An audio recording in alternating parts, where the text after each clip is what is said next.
क्या आप जानते हैं कि जब तूफान और बारिश आती है तो बाकी परिंदे छुपने के लिए जगह ढूंढते हैं, लेकिन एक बाज ऐसा क्या करता है जो बादलों से भी बहुत ऊपर उठ जाता है।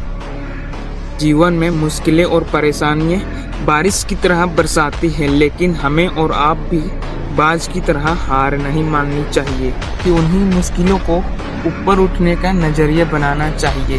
दोस्तों, आज की इस वीडियो में हम बात करेंगे प्रकृति के सबसे बहादुर शिकारी बाज के बारे में।